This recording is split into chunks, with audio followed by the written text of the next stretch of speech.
Donc, on commence notre cours de bactériologie systématique qui va s'intéresser aux infections les plus fréquentes au niveau du Maroc, surtout au niveau de la région de Casablanca.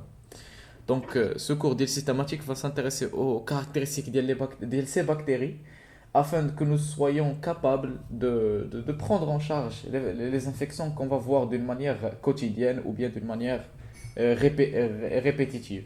Donc, c'est pour cela. Le cours il sera orienté de cette manière afin d'être efficace. Parce que bien sûr, au niveau des agents infectieux, il existe un nombre très très élevé. Donc c'est pour cela il est un peu difficile de les mémoriser tous. Et le cours, c'est pour cela ce cours, il est orienté surtout aux infections les plus fréquentes. Donc notre cours des systémiques, il est regroupé en groupes. Et bien sûr, il est réparti en groupes d'infections en fonction le système qu'il attaque. Donc, on va commencer par le système respiratoire, notamment du streptocoque jusqu'au tuberculose ou bien méningocoque. Ensuite, on va continuer avec les maladies sexuellement transmises. Après, les maladies du système digestif, de l'Escherichia coli jusqu'au Vibrio choléra. Et ensuite, nous allons voir les agents infectieux mère-enfant, les agents infectieux du milieu hospitalier. Et pour terminer avec les zoonoses et les anaérobies, les bactéries anaérobiques. Donc ce cours, voilà, il va s'intéresser aux infections les plus fréquentes dans notre région et il va nous donner les informations les plus importantes. Notamment, on commence par l'épidémiologie de la bactérie, c'est-à-dire le schéma général. L'épidémiologie de la bactérie, comment elle se transmet, sa virulence, ses marqueurs antigéniques, etc. Donc on va parler de réservoirs, les enzymes, le matériel génétique et le capital enzymatique de la bactérie, la méthode de transmission, les symptômes les plus fréquents, pour continuer avec les méthodes de diagnostic, pour comment diagnostiquer la bactérie d'une manière directe ou bien indirecte, et pour finalement voir quelles sont les stratégies pour se traiter et de prévenir la bactérie. Donc nous allons voir le, la stratégie de traitement, les antibiotiques, est-ce qu'il y a un traitement associé, est-ce qu'il y a autre chose, et finalement le traitement préventif, notamment la vaccination ou bien une autre, euh, une autre stratégie comme la sensibilisation et autres. Donc, c'est le schéma général de chaque bactérie. Et comme nous avons dit, nous allons commencer par les agents infectieux, les bactéries du système respiratoire. Notamment, nous avons les infections qui ciblent l'appareil respiratoire haut, comme les virus et les bactériens comme streptocoque, pneumocoque, l'hémophilus. Les infections ensuite basses, comme le tuberculose, le pneumocoque, le mycoplasme, etc. Donc voilà, pour résumer, voici en général ce qu'on va voir en termes de bactéries et virus. Le virus, حتى الجينوم تاعته هي en virologie. Donc on va commencer avec la toute première bactérie qu'on va voir, qui est le streptocoque. Le streptocoque, comme le nom indique, c'est une famille de bactéries caractérisée par la forme d'un coque, sous forme de coque. Streptocoque, un ensemble de coairats unis entre eux. Et il existe la forme de streptocoque. Et on distingue plusieurs familles, notamment streptocoque A, B, C, etc., G, etc. Si vous vous rappelez de ça. Nous allons voir le streptocoque A qui attaquait le système respiratoire. Et je vais vous demander une question. Est-ce que cette année, nous n'avions pas vu un autre streptocoque? فهمتي؟ وي بي اللي هو شنو كيدير؟ ميغ اونفون لا Très bien, هو هذاك المير اييه. enfant. Streptocoque agalactiae, très bien. Donc هذوك كاينين plusieurs types de streptocoques, chacun avec leurs caractéristiques. Et le streptocoque A هو اللي يهمنا aujourd'hui parce que c'est lui qui cible le système respiratoire.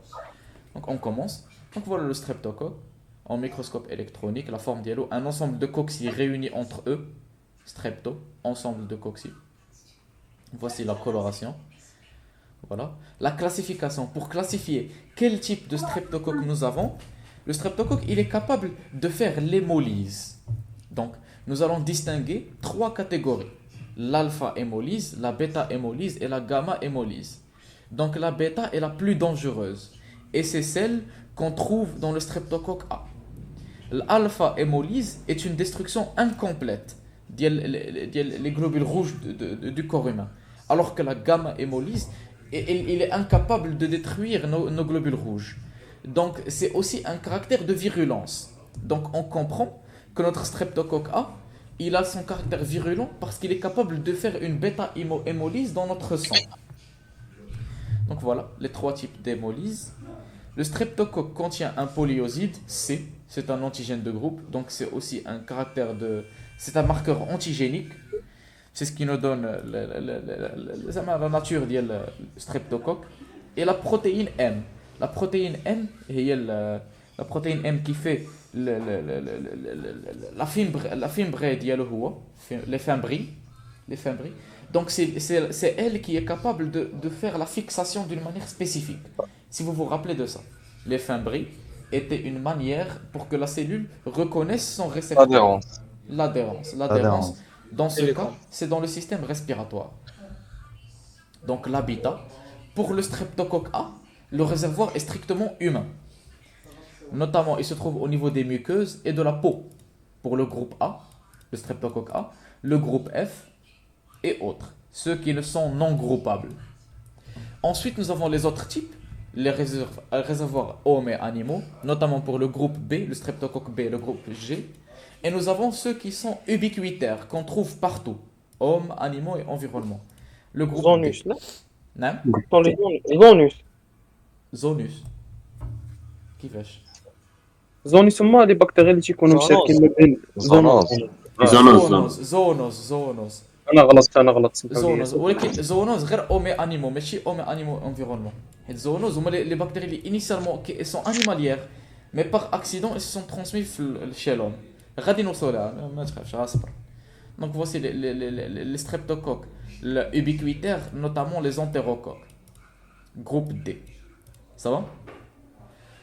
Donc maintenant on passe aux méthodes de transmission. Donc les streptocoques, ils sont d'abord pyogènes, donc capables de synthétiser le pus, qui nient bien sûr des porteurs sains. Donc un individu qui porte le streptocoque A sans qu'il ait de symptômes. Ensuite nous avons le groupe B et les autres non groupables, mais le groupe A et les entérocoques sont les plus fréquents, qui se propagent d'une manière très très rapide. Donc notamment pour le streptocoque A, il se transmet sous forme d'aérosol ou bien par la salive. Donc aérienne, transmission aérienne. Soit lors de la toux, l'éternuement, les gouttelettes, etc. Lorsque l'individu bâille et autres. Donc il peut causer, comme on a dit, puisqu'il a la spécificité pour les muqueuses, il cause l'infection des muqueuses. On parle d'angine, streptococcique, érythémato-pultacée, puisque comme on a dit, il est pyogène, donc ça cause la synthèse de pu, les angines, Les amygdales. les amygdales. Voilà. Donc les amygdales, ils sont inflammés et ça avec la synthèse de le pu. On peut aussi avoir exanthème, le scarlatine, ainsi que l'impétigo, c'est une infection. Puisqu'il peut, comme on a dit, infecter soit les muqueuses ou bien infecter la peau. Donc il peut faire des atteintes au niveau de la peau pyogène, pultacée, infection des amygdales avec synthèse du pus, ou bien faire une coloration de la peau anormale, scarlatine, impétigo, érysipèle, etc. Donc voilà.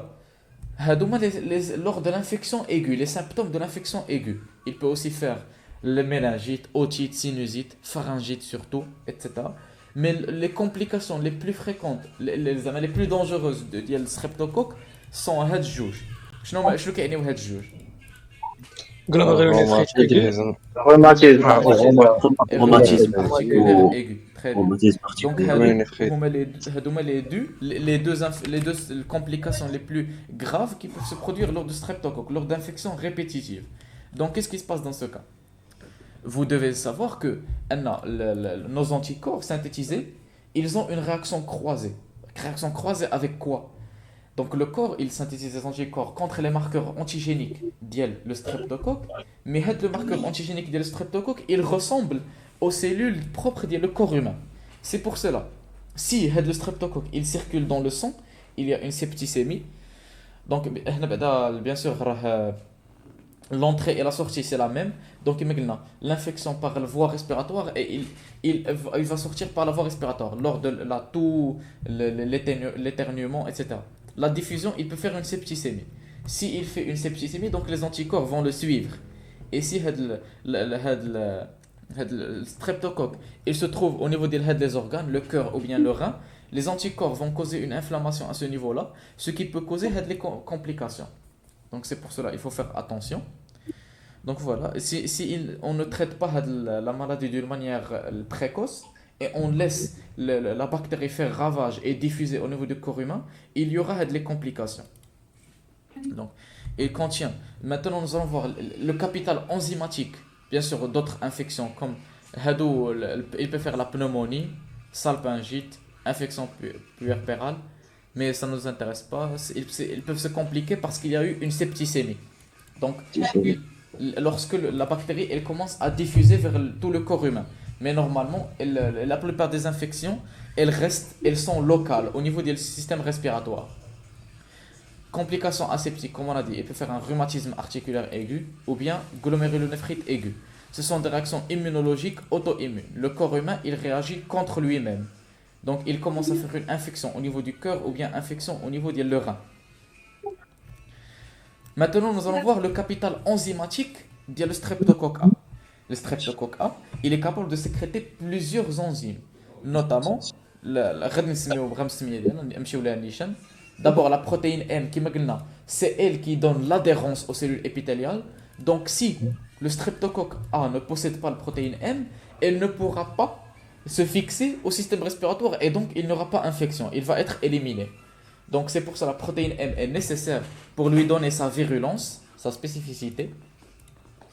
Le pouvoir pathogène, il provient des enzymes sécrétées, notamment l'hémolysine, puisque comme on a dit, il est hémolytique, il est bêta-hémolytique, il est capable de sécréter les adénases, et donc on peut dire qu'il est capable de sécréter les streptolysines, les hémolysines, les streptokinases et les streptodornases. هادو هما les enzymes qui qui donnent sa virulence. Donc le corps humain, comme réaction, il va sécréter des anticorps, antistreptolysine, antistreptodornase, antistreptokinase. Autrement dit, si nous voulions chercher d'une manière indirecte, diagnostic indirect, les anticorps, qu'est-ce qu'on va chercher? Quel type d'anticorps? Les anticorps qu'on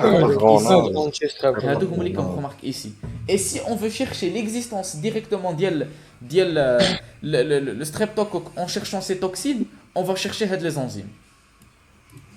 Donc la connaissance de l'activité, qu'est-ce qu'on va chercher lors de le diagnostic direct ou bien qu'est-ce qu'on va chercher lors du diagnostic indirect. Donc voilà. Diagnostic biologique. Oui.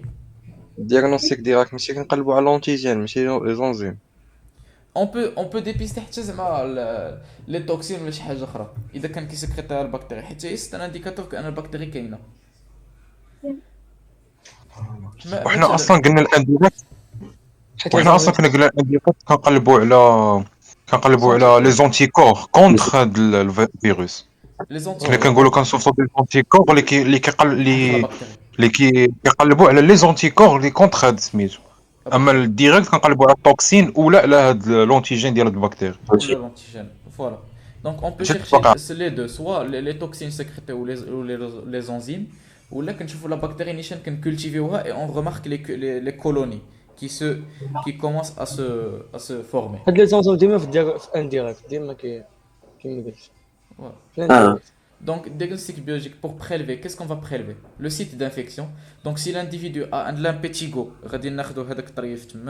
scarlatine, le pull au niveau de la peau. S'il a une infection au niveau des amygdales, on va prélever une portion de le pull qui est les amygdales, etc.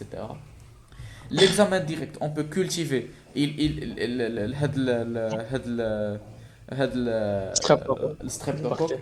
Sa culture n'est pas difficile, donc on peut rapidement avoir nos résultats et l'observer au niveau d'un microscope. On peut l'isoler, voilà, pour avoir des colonies. Et on remarque la forme du streptocoque, c'est facile à remarquer. Et on peut identifier le type de streptocoque, est-ce que A, B, C, D, en fonction du capital enzymatique ou bien génétique, les marqueurs antigéniques, les endo. Maintenant, pour le traitement le plus utilisé, c'est un traitement associé entre la pénicilline G et l'érythromycine. On utilise ces deux médicaments, ces deux antibiotiques, pour toutes les infections au streptocoque A. De nos jours, il n'y a encore aucune résistance contre ces deux traitements associés, contre ce traitement associé. C'est pour cela que c'est un traitement standardisé, national. On utilise au niveau de tout le Maroc sans avoir aucun problème. Il est yomina hada. Diagnostic sérologique, comme on a dit, on peut chercher les anticorps, soit les ASLO ou bien les anti-ADNases, les anti-dornases, anti-streptodornases, streptokinase, etc. Diagnostic sérologique, donc voilà, on remarque est-ce qu'il y a une concentration des ASLO qui commence à se former. Et pour la prévention, on peut faire l'isolement du malade, traitement de la phase aiguë et donner un traitement préventif pour ne pas avoir des rechutes. Ça va? Donc voilà, on a terminé notre premier cours.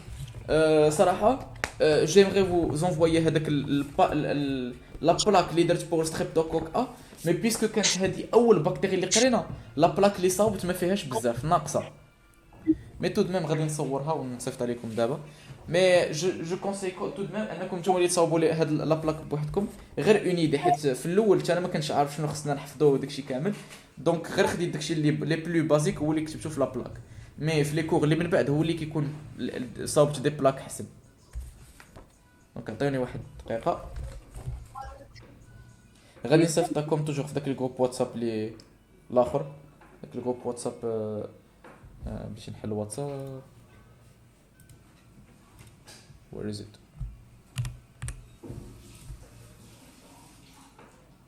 Groupe d'études. Donc voilà l'image. Mais مقلوبة. المهم.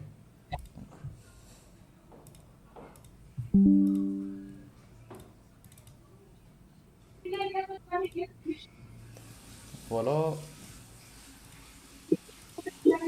Donc voilà, comme on remarque ici, il y a une plaque qui résume la chicane. Le streptocoque A est une bactérie gram-positif bêta-hémolytique. C'est la caractéristique du groupe A. Réservoir humain strict qui se transmet par aérosol. Les symptômes les plus fréquents, c'est la synthèse del pu, donc il est pyogène. Donc les infections, soit une angine avec apu, scarlatine, impétigo ou bien érysipèle. Camli qui conforme le pu. Les complications qu'on doit éviter, c'est le glomérulonéphrite aigu et le rhumatisme articulaire aigu. Donc, les enzymes de la bactérie sont les streptokinases, dornases et streptolysine. Les enzymes qui donnent le capital enzymatique qui donne sa virulence. Et il y a aussi une exotoxine, les érythogènes.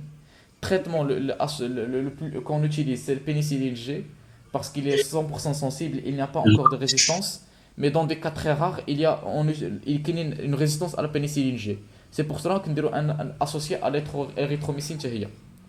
كاين حتى سميتو لامينوزين ولكن هو اناكتيف، خص ضروري اسوسياسيون مع بيتاراتامين. Ensuite nous avons le diagnostic direct, on peut cultiver et l'identifier facilement. Le diagnostic indirect, on recherche les anticorps, streptolysine, antistreptolysine ou bien les autres anticorps. Donc voilà, c'est un exemple de ce qu'on doit mémoriser par cœur avant d'aller. ياسين Oui. حل